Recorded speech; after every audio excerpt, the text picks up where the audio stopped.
Glad I came out here today. You get credit?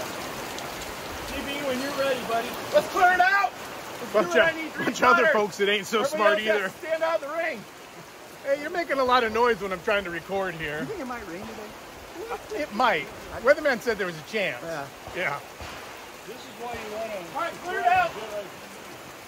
Give me some room, give me some room. That's right. To see all the crazy people that shoot in the range. Right. If they were subscribers, they could be home sitting in their living room watching Jed I TV instead of being out here in the rain.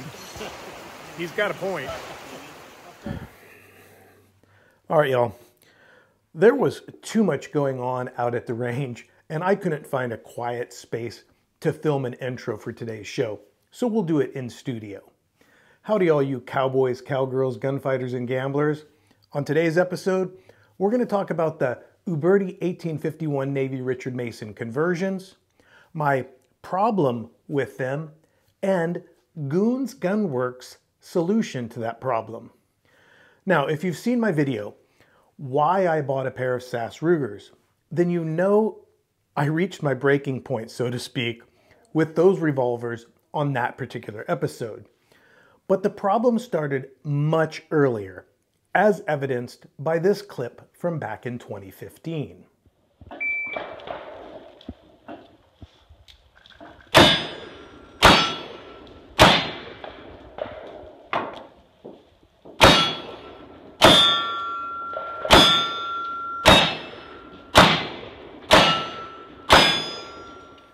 That's how that particular revolver ran from the beginning.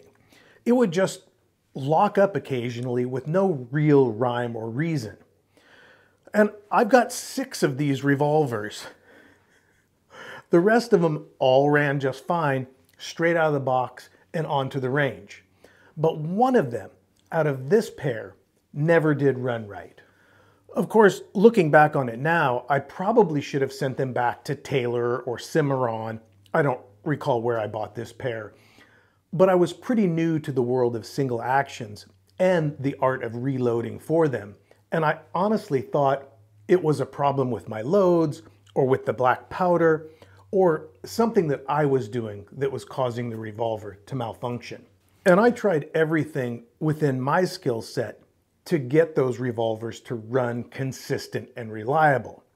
And sometimes I'd get lucky and they'd make it through a match with no hiccups.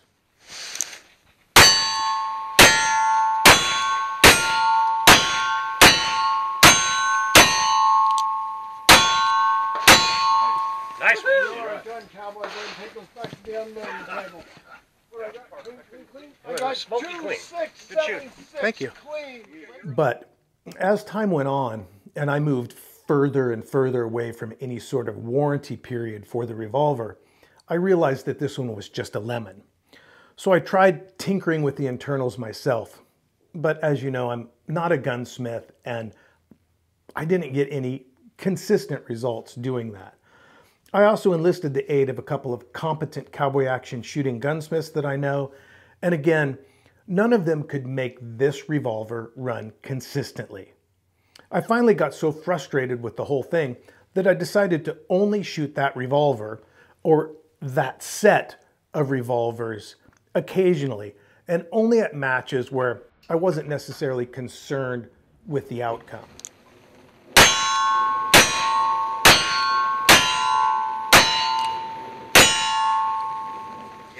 Get it. Number 2. Last beat.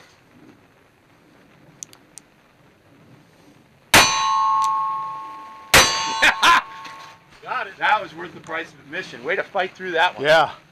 3733. Yeah, but that's good. That can save a match clean. Working through it like that, Jed. Thank you. Yeah. It ain't fun, but No. you through it Right. efficiently. Stay in the fight, guys. Stay in the fight. So that clip that you just saw brings us right around full circle to the Ruger video when I'd finally just had enough. And the Rugers have been fantastic. They're well built, fun, fast, and accurate. But when I was first introduced to the sport of cowboy action shooting, I knew which revolver I was going to use. And rifle too, for that matter. So I knew eventually I'd want to replace this short-barreled revolver if I couldn't get it fixed. And from what I experienced, it appeared that fixing it just wasn't in the cards. So I ended up just hanging it on the wall in the armory while I exercised the Rugers on those days I wanted to shoot short-barreled revolvers. But then I happened to come across an Instagram post by Goons Gunworks. So I talked with him quite a bit about the problem with these revolvers, and I ended up sending them off to him for repair. And I think I might have told the story on a separate episode, but when they came back, they still didn't work consistently. And that, unfortunately, put me back to square one and back on the phone line with Mike at Goons Gunworks. Call Mike Brackett, and long story short, if it's not too late for that. So it was while Mike was working on another pair of revolvers, similar to these, that he had the realization, an idea of what was wrong with mine and how he could effect the proper repair. So he called me and asked me to send the revolvers back to him for a third, and what I hoped was the last time. The results? They speak for themselves.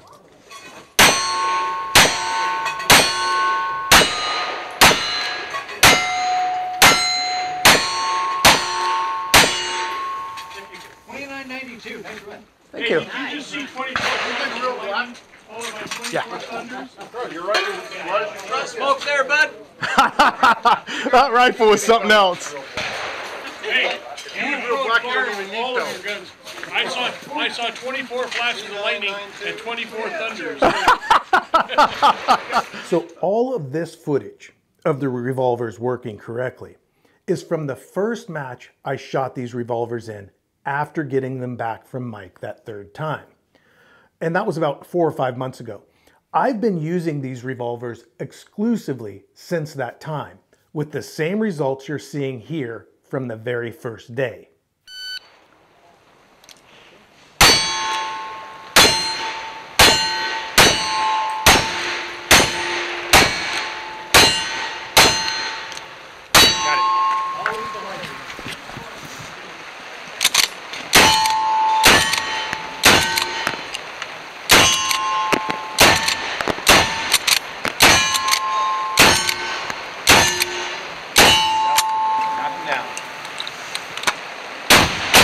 One to go. Done and done. Get your long gun. I got this time as 3280. That's 3280. Clean shooter. In a dirty kind of way. Not only are they working, but they're working better than they ever have. Mike did more than repair them. He tuned them up and turned them into race guns.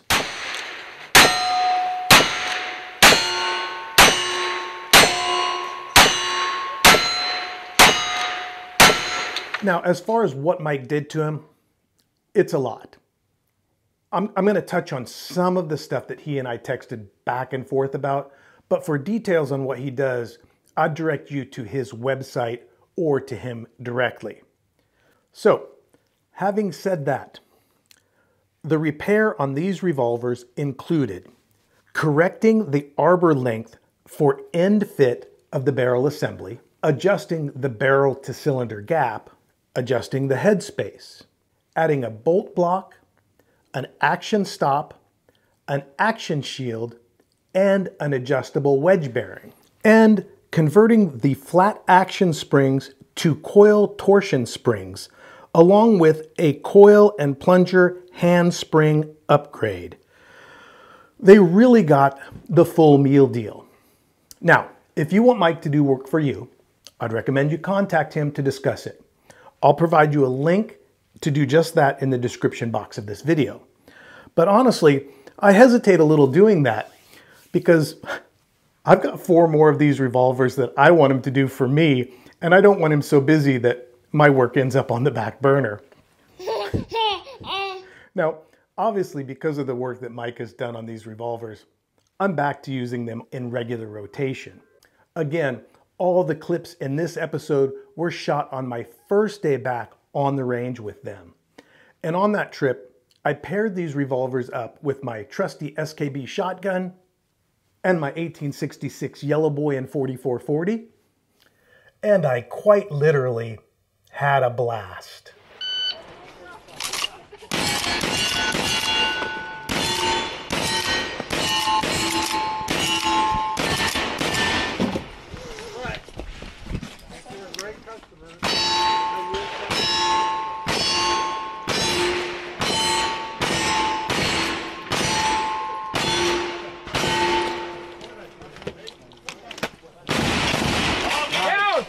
Down. 24, 92, 2492. Nice. Counter stay clean. Thank you. Or no misses. Grab our other rifle and go to the unloading table. Guns are up. Range is clear. Pick and set. 25, Thank you. And bye.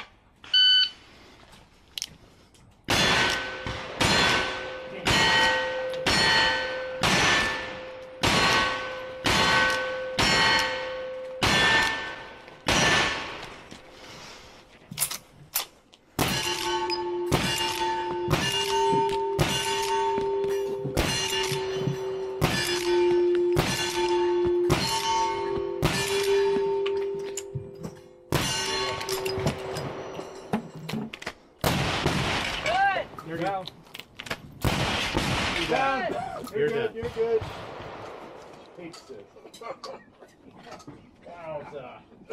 That's good. That's good smoke. Thank you. It's pretty smoky. Nice smoke. 3455. I am not calling that clean. Against my Shells still burning when they hit the ground.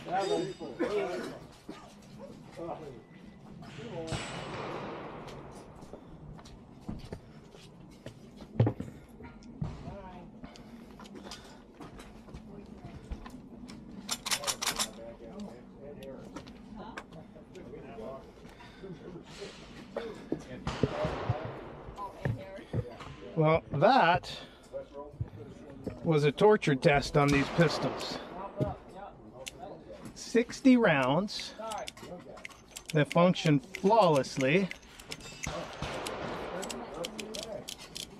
I had one slip hammer, that's on me. Hey, good lick, gunfighter.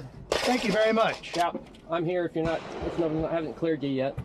Oh, the folks on Jed I TV were clearing me. Oh, okay. Hopefully they were subscribers. I hope so too. If That they're way they not, don't they're- miss any of these exciting episodes. Like this one on these guns. Remember these that I had fixed? Oh, yeah. Yeah. Well, this was, they finally came back again. He figured out what the problem was, They seem to be working. and they worked flawlessly for 6 stages, That's a good gun. just like they should. I'm pretty happy. All right. Oh, Shotgun's good. All the fire is clear, so thank you very much. you're welcome. And thank you all for watching. I'm Jed. This is Jed I TV, and I'll see you in some other place, in some other time.